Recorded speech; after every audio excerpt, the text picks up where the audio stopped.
He started asking like different questions, like what state do you live in, and do your parents let you travel, and do you like to travel, and and he offered to buy me a room with him. He offered to buy me alcohol. This is the one quote I remember him talking to me. I may be a pastor, or I may work for God, but I'm not against kids having fun.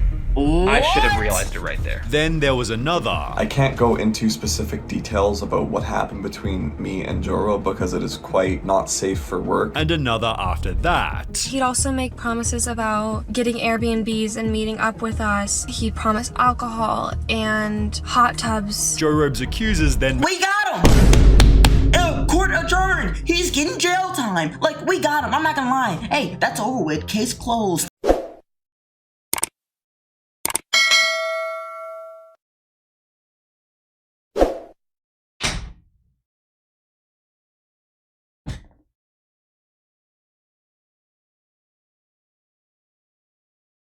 Let me tell y'all what just happened to me.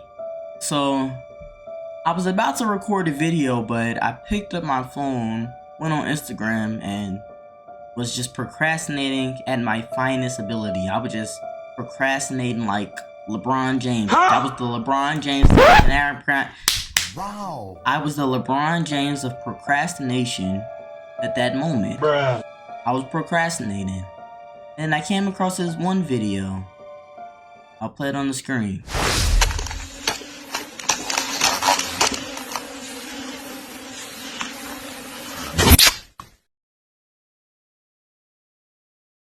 This video just scared me out of procrastination. That is something that has never happened to me in my life. I threw my phone, got up, left, and went to use the bathroom. That's how scared I got. I started just doing tasks that I had no business doing. I almost started washing the dishes too, but hey, I didn't get that far. Bruh.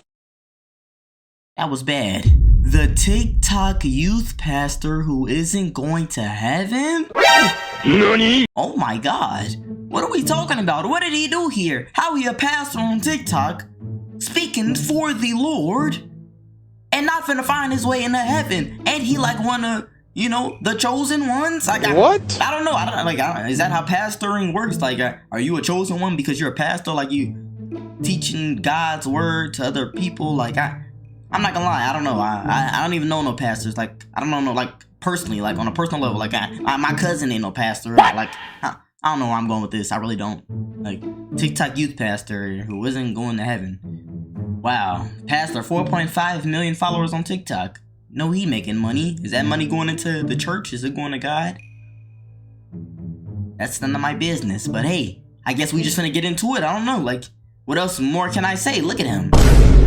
He don't really look like a pastor. He look like he play with Pokemon cards and stuff. Nothing wrong with that, you know. I like Pokemon too, but I'm just saying. He got that look to him. So we just finna get into this video and see what's going on with this TikTok pastor. So let's get into it. Let's go. Made it seem like he was holier than holy. As a Christian youth pastor, he dedicated his TikTok to showing respect for women until 6 different people exposed him for his own secretly terrible history.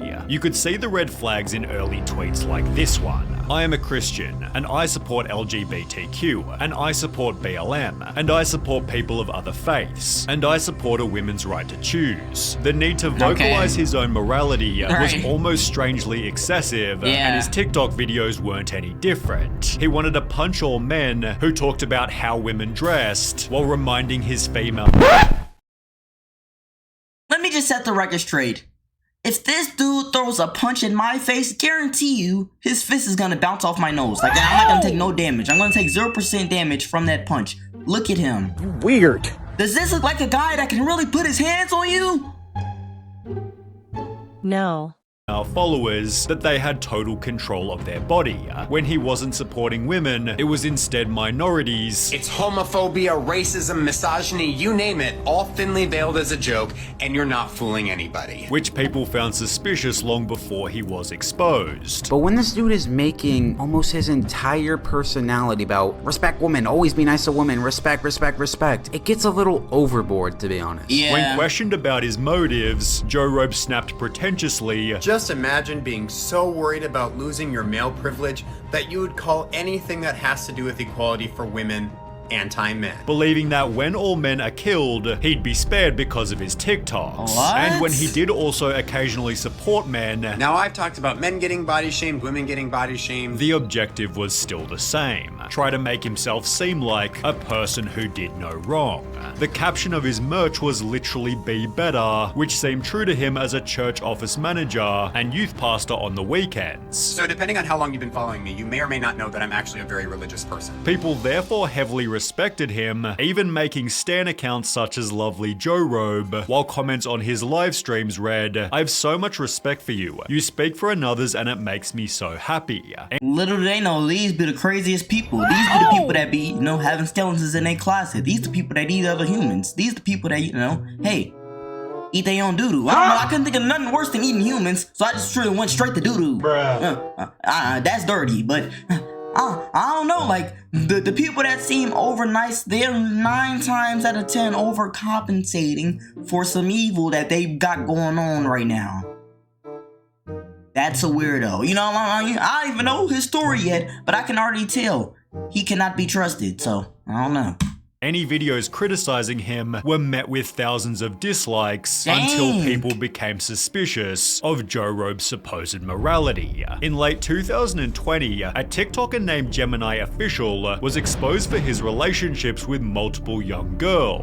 Being in line with Joe Robe's content, people asked him to talk about it, although for whatever reason, Joe Robe avoided the topic. Messaged Joe Robe saying, "Hey, this is a problem, can you speak about it?" Which is bizarre that it would take you so long to talk about somebody who's grooming children. Joe Robe later explained on Discord that denouncing the actions was simply too obvious, although having previously claimed the goal of his TikTok was to create a safe space for young people, it seemed odd that Joe Robe didn't want to talk about it. Perhaps he was simply avoiding drama, but this wasn't the only example where Joe Robe deflected an obvious topic. He'd become friends with a TikToker named The Calvin Brandel, whose videos promoted a similar sentiment to those made by Joe Robe. Well, turns out he'd been doing exactly what he disavowed, explaining he thought it was okay because he was TikTok famous. Birds of the feather flock together, right? What did he just say? He thought it was okay because he was famous?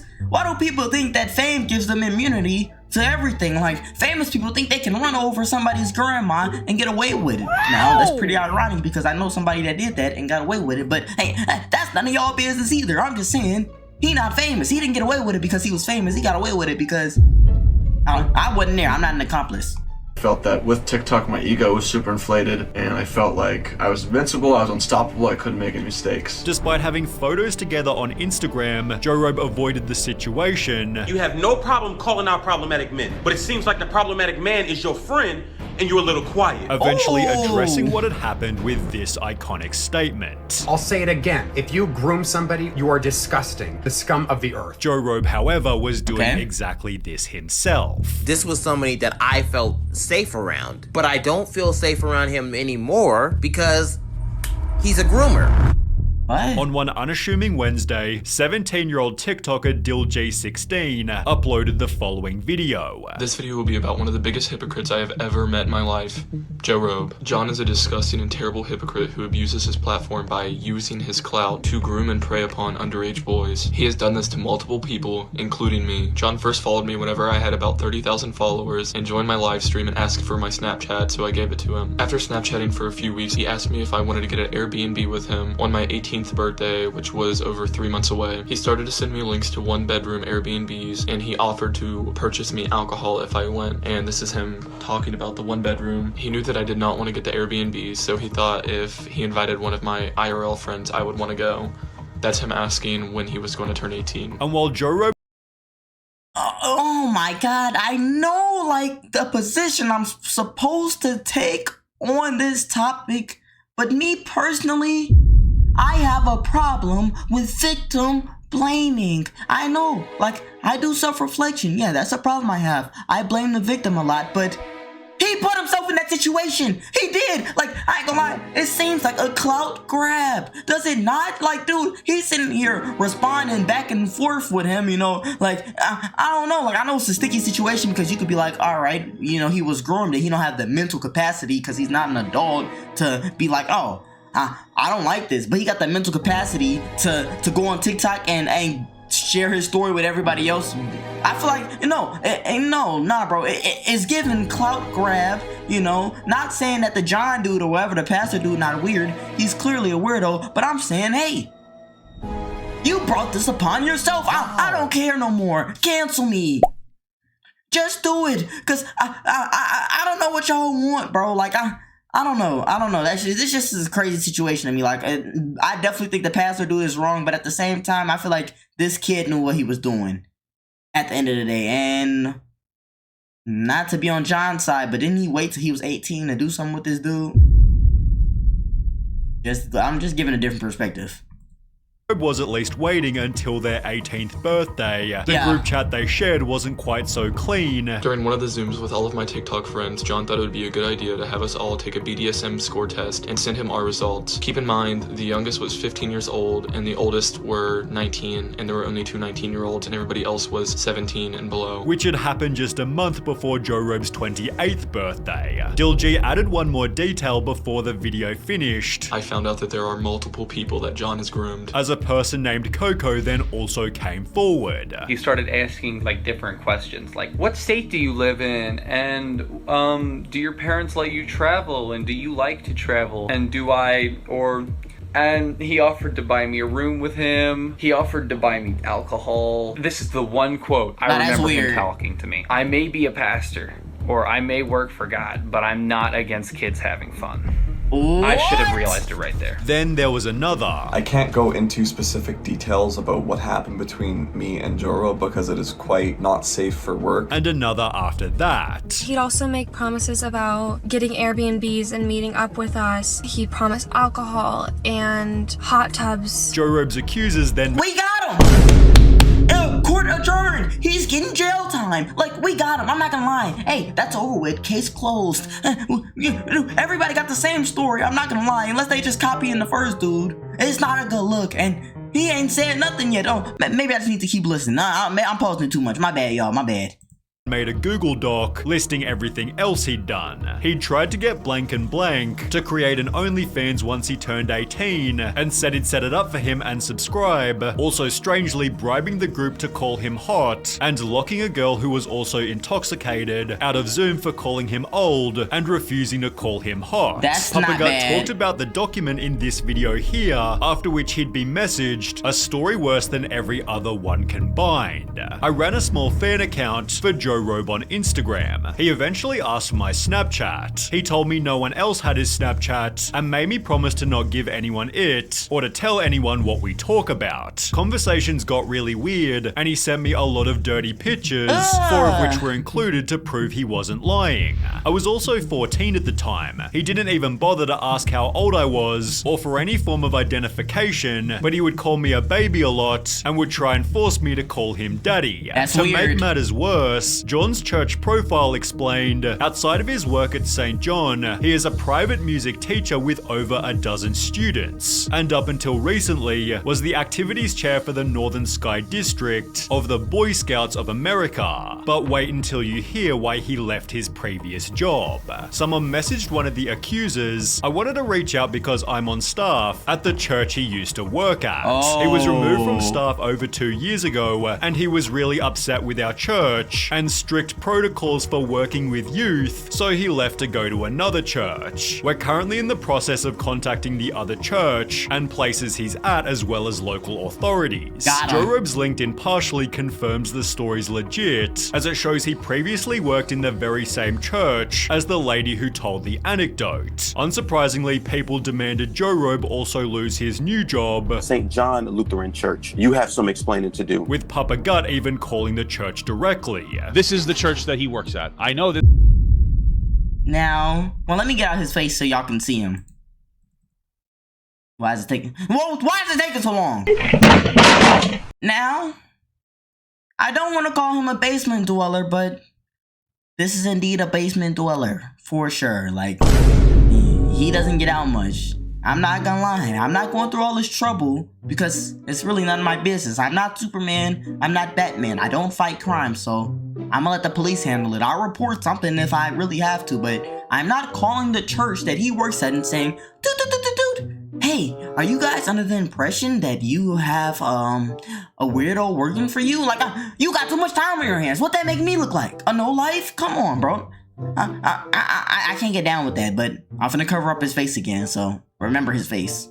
This because I called the church that he works at and I asked him if he works there. They said yes. I told them that they were very serious and credible allegations. They immediately hung up after they said, oh, thank you. Despite hanging up the phone, the church quickly deleted Joe Rogan from their website before iSpeak1906 extracted an unofficial statement. The pastor reached out and he wants to remain anonymous. However, the bishop is aware and he has been terminated and authorities have been contacted, and that's about all that we have. But the bigger question was, how did Joe Rogan himself respond? Did he make a self-aimed TikTok about his own heinous actions? Well, no. He deleted his TikTok, Instagram, YouTube, Facebook, even his LinkedIn, and hasn't been heard from since. What? His refusal to address the two previous situations suddenly all made sense, while others were less surprised. The accusation can't be real. A white knight influencer being secretly an awful person is unheard of. Not even surprised. It's always these types of men that end up being predators, but no one was less surprised than one of Joe Rogan's former friends. As someone who personally knows John Bell and lived with him at university for a year, I can assure you that he's not the good guy here, and that these accusations line up with his past behavior. The dude was all-knowing, manipulative, homophobic, and tried to give off this ultropious Christian facade. Nothing homophobic?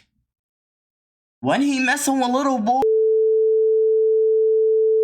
About his online presence was genuine. Karma is taking a toll on him, and I'm glad he's getting thrown off the internet. Before any of this happened, Vegan Teacher had stated, John Robert Bell, you're going straight to hell. And it turns out her song hit the nail on the head. Wow.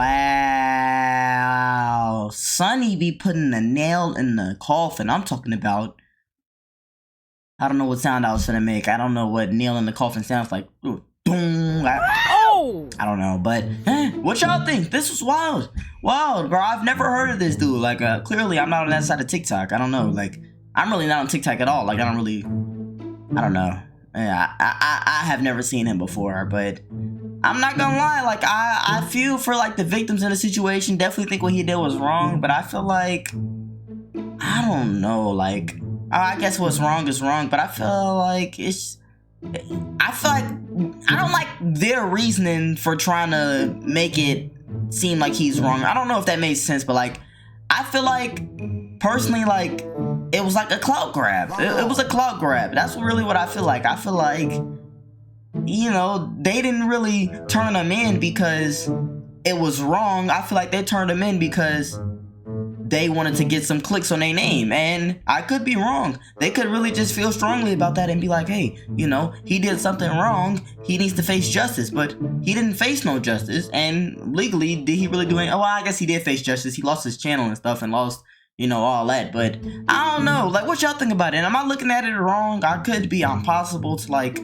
you know, just somebody changed my mind, I guess. You know, I ain't mad at it. You know, I'll admit when I'm wrong. Like, I just need a different perspective, I guess. Like, because the perspective I'm looking at it from is like the victim blaming perspective, where it's like, I feel like you put yourself in that situation by responding, but at the same time, these are kids. But I'm looking at it from when I was a kid, and you know, you couldn't finesse or swindle me like that, bro. When I was a kid, I couldn't be finessed into a situation like that because, hey, I've always had that dog in me. Bruh. So, I don't know, man. Y'all let me know how y'all feel about this video down below in the comments. Like, what do y'all think about this weirdo? Do y'all think, you know, he got what he deserved? Do y'all, like, agree with me? Like, how do y'all feel about the victims? Let me know something down below in the comments. And y'all know, if y'all enjoyed the video too much, subscribe. We're on the way to 10,000 subscribers. And hit that like button if you enjoyed the video. Could it just make sense that the like button if you like the video? No, it don't make sense. This dude did all that preaching, turns around, he like eating toes on Wednesdays.